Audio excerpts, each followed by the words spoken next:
বন্ধুরা, আজকে আলু আর বেগুন দিয়ে পুঁটি মাছের ঝোল হবে, পাতলা করে রান্না। আর শাক রান্না, আর ছেলের জন্য আলু ভাজবো। আর দিয়ে দিয়েছি, আগুন জ্বলছে।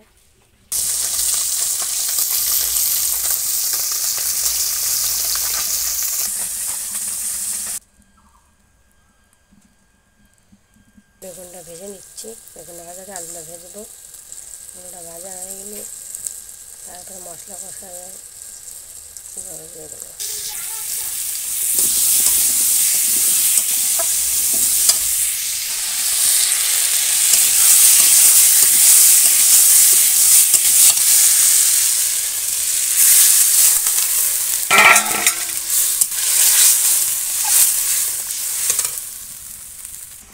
ভেজে রাখা মাছ আর বেগুন ঝোলের মধ্যে দিয়ে দিলাম।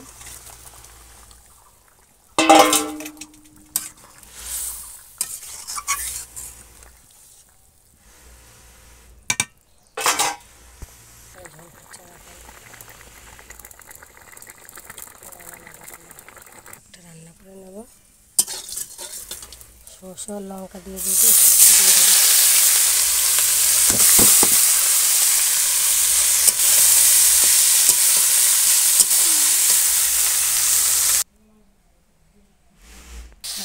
হওয়ার সাথে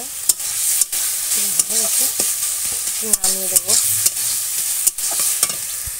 বন্ধুরা, শাক হয়ে গেছে, ভাজা হচ্ছে।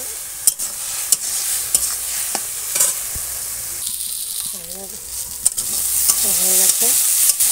যদি ভালো লাগে লাইক, কমেন্ট, সাবস্ক্রাইব এবং শেয়ার করে দেবেন। এটাই দুজন তো।